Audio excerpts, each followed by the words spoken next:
Aujourd'hui, c'est le 2 février 2018 et donc on organise une première session de sensibilisation sur le changement climatique et la biodiversité.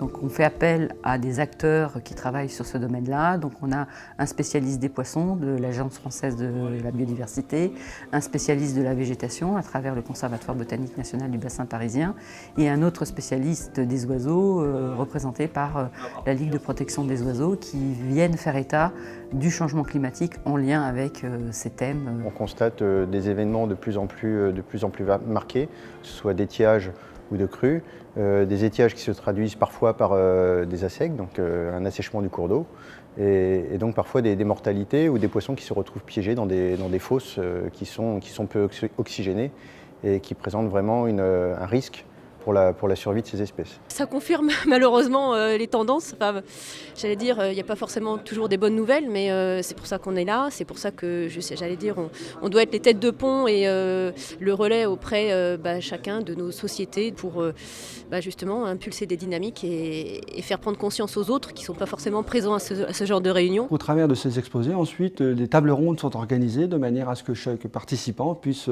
s'exprimer, contribuer et préconiser, proposer des mesures à mettre en œuvre sur le territoire. Ce qui est ressorti d'abord peut-être des constats à travers les présentations qu'il y a eu.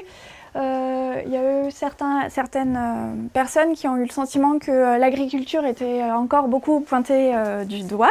Qui était partagé par toutes les interventions, une augmentation de la température, augmentation de l'intensité des étiages et de leur fréquence, les problèmes d'eutrophisation, de boom algaux, des booms de cyanobactéries, l'augmentation des maladies, la modification des aires d'espèces. Comment convaincre que le changement climatique nous concerne au quotidien et implique aussi des changements de comportement et que oui, une marge de manœuvre individuelle est possible.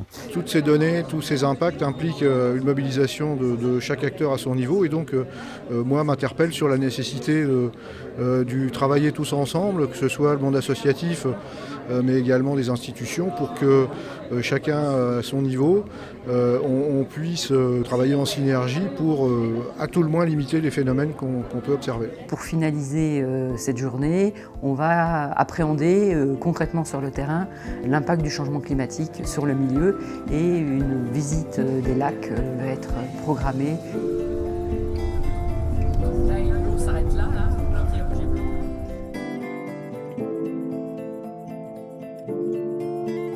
Le fait d'organiser concrètement sur les territoires ces sessions, j'ai appréhendé la nécessité d'agir tout de suite et puis surtout faire porter ce message auprès des acteurs du territoire car je pense qu'on n'est pas suffisamment en marche et suffisamment préparé par rapport à ce sujet et donc il faut y aller tout de suite maintenant et c'est vraiment maintenant le changement climatique.